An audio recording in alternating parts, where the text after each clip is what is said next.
अनेक प्रकार के असुरों का वध भगवान ने किया।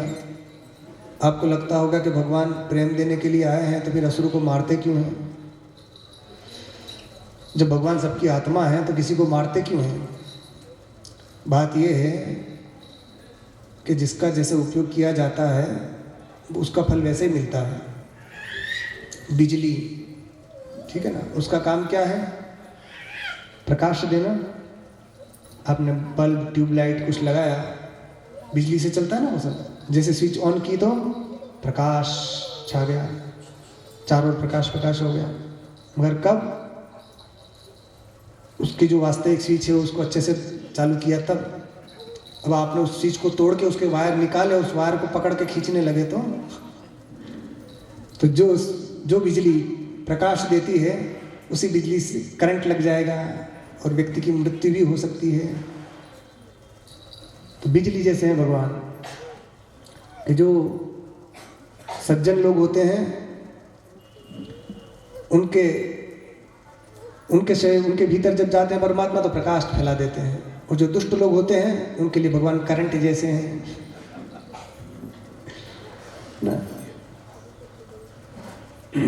भक्त लोग यदि भगवान को पकड़ते हैं तो भगवान उनको प्रकाशित कर देते हैं, और दुष्ट लोग यदि पकड़ते हैं तो फिर भगवान उनका राम नाम सत्य। पूतना कैसी था ना, भगवान ने कहा देखो देवी हम पकड़ते नहीं और पकड़ते हैं फिर छोड़ते नहीं है। बोलती रही छोड़ छोड़ छोड़, अरे अब कहाँ से छोड़ेगा।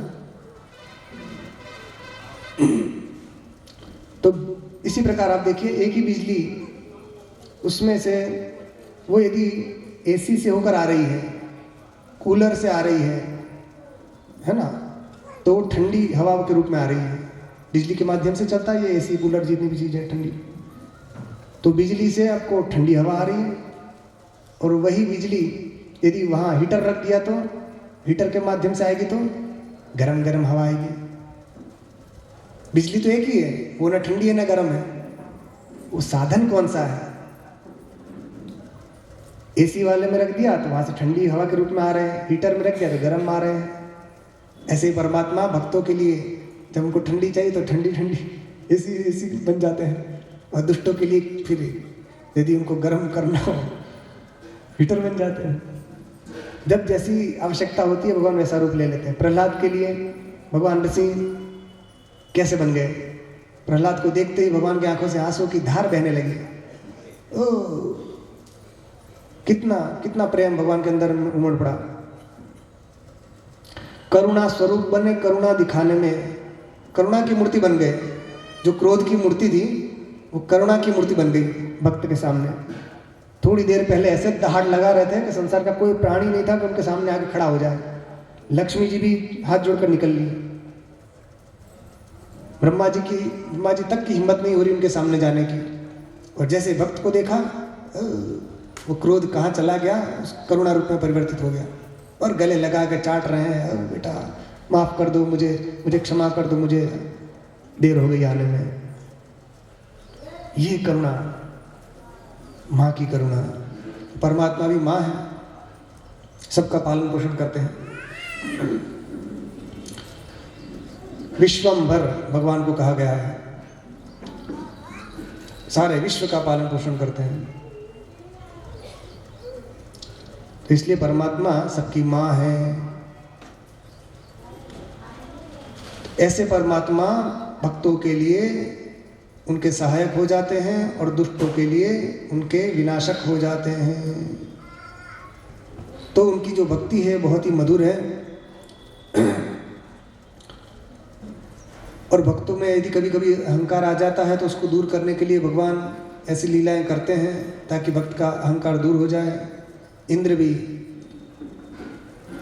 देवराज इंद्र भी भगवान का भक्त तो है ही, मगर उसमें जब अहंकार आ गया तब भगवान ने उस अहंकार को दूर करने के लिए गोवर्धन पर्वत को अपने एक उंगली पर उठा लिया।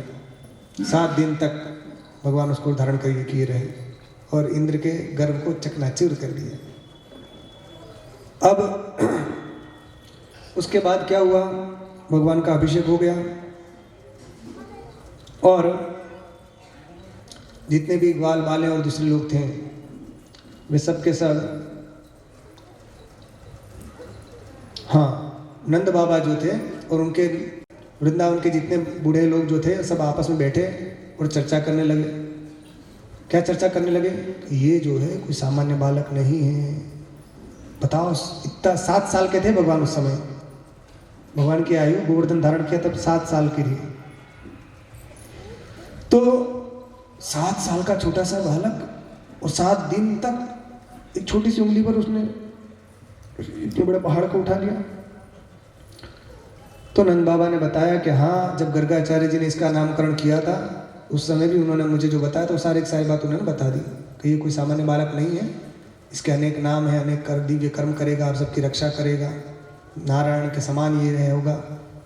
जो सारी बातें थी गर्गाचार्य जी की ने जो कही थी, सारी बातें नंद बाबा ने सबको बता दी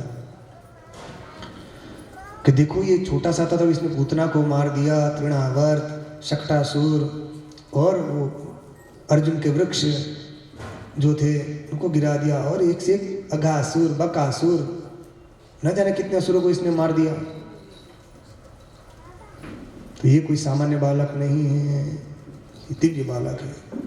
इस प्रकार भगवान की महिमा का सबने बखान किया। इसी समय एक बार क्या हुआ, कार्तिक मास के शुक्ल पक्ष की एकादशी तिथि थी। तो उस दिन नंद बाबा ने निर्जल व्रत रखा था। अब दूसरे दिन रात को ही द्वादशी लग रही थी, तो उन्होंने जल्दी स्नान करके कन्हैया के लिए कुछ सामग्री लाने ले जाने के लिए इच्छा से उन्होंने रात्रि के समय ही यमुना जी में प्रवेश किया। जल्दी स्नान कर लेते हैं, पारणा कर लेंगे। तो उनको ये पता नहीं चला उस समय, अब घड़ी तो थी नहीं, उनको अंदाजा नहीं हुआ। तो अर्धरात्रि में ही वे प्रातः काल का उनको भ्रम हो गया कि बस ब्रह्म वेला आ गई है, ब्रह्म मुहूर्त आ गया है, और रात्रि के समय ही स्नान करने के लिए यमुना जी में चले गए। अब रात्रि में स्नान करना नदी में वो वर्जित है। रात के समय आधी रात में स्नान नहीं करना चाहिए, वो असुरों की वेला है। तो जैसे ही नंद बाबा अंदर गए, यमुना जी में घुसे, तो वरुण का एक सेवक था असुर, उसने इनको पकड़ लिया, नंद बाबा को, और पकड़ के ले गया जल के भीतर। अब यहाँ सबको पता चला कि भाई नंद बाबा कहाँ है, ढूंढो। सबने पता किया मगर कोई मिले ही नहीं। अरे नंद बाबा डूब गए, डूब गए, डूब गए। उनकी मृत्यु का समाचार फैल गया और यहाँ सब चिंतित हो गए। भगवान कृष्ण को पुकारा, भगवान ने कहा चिंता मत करो, मैं आता हूँ, कहकर भगवान चल दिए।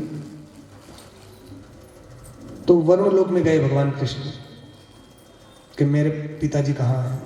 जब वरुण लोक में पहुँचे तो वहाँ ये सबकी, ये लोकपाल जो है ना, इनकी सबकी अलग अलग सभा है, अलग अलग लोक हैं इनके, बड़ा भारी ऐश्वर्य है। इंद्र, वरुण, यम, कुबेर, ये सब लोकपाल हैं। पश्चिम दिशा के वरुण हैं लोकपाल, जल के अधिष्ठात्री देवता भी हैं ये वरुण देव। तो भगवान श्री कृष्ण जैसे वहाँ पहुँचे तो वरुण देव तो जानते थे उनको कि भगवान है, तो बड़ा भारी स्वागत किया उनका। अपने आसन पर बिठाकर उनकी पूर्ण षोडशोपचार पूजा आदि की और भगवान की स्तुति की। तो क्या कैसे आगमन हुआ महाराज आपका? कि हम अपने पिताजी को लेने आए हैं, आपका कोई दूत, आपका कोई सेवक हमारे पिताजी का हरण करके ले आया। तो क्या, अरे महाराज गलती हो गई प्रभु, उसको पता नहीं था कि आपके पिताजी हैं, आप ले जाइए आपके पिताजी को। तो वरुण देव ने उनके पिताजी को छोड़ दिया। अब उनको लेकर भगवान श्री कृष्ण वापस आ गए वृंदावन। बात क्या हुई, ये सारी घटना नंद बाबा ने देखी अपनी आंखों से। अरे बड़े बड़े लोकपाल भी मेरे कन्हैया की कैसी पूजा कर रहे थे, सब के सब ऐसे दंडवत प्रणाम कर रहे थे, वैसी पूजा कर रहे थे, ये साक्षात भगवान वैसे ही। तो अब नंद बाबा ने ये सारी बात बता दी। सब लोगों ने पूछा कि कहाँ गए थे, क्या हुआ था, तो उन्होंने बता दिया ऐसे ऐसे हुआ था कि अपनी कन्हैया की सब वैसे पूजा कर रहे थे। अरे तो ये अपना कन्हैया कोई सामान्य व्यक्ति नहीं है, ये तो परमात्मा ही है। अच्छा, तो सबके सब आगे कन्हैया के हाथ जोड़ने लगे। ये कन्हैया, अब तुम हमें भी अपने परम धाम का दर्शन कराओ, अपने परम धाम का दर्शन कराओ। तो भगवान को उन पर करुणा आई और उन सबको भगवान ने एक सरोवर में कहा, आप सब लोग इसमें स्नान कीजिए। सब लोग उसमें स्नान किया और भगवान ने अपने दिव्य रूप का दर्शन उनको कराया। उनका ज्ञान जन्य जितना मोह थोड़ा बहुत बचा था, सबका सब नष्ट हो गया। भगवान का दर्शन करते ही वे सब जीवन मुक्त हो गए। इस प्रकार भगवान ने उन सबका कल्याण किया। तो जिस ब्रह्महृद में अक्रूर जी को भगवान ने अपना दिव्य रूप दिखाने वाले हैं, अभी आगे आएगा, उसी हृद में भगवान उन सबको ले गए थे, वृंदावन वासी जितने थे उनको, और कहा इसमें डुबकी लगाओ। उसमें उन्होंने अपने दिव्य रूप का दर्शन उनको कराया और सब ब्रह्म साक्षात्कार से सब मुक्त हो गए।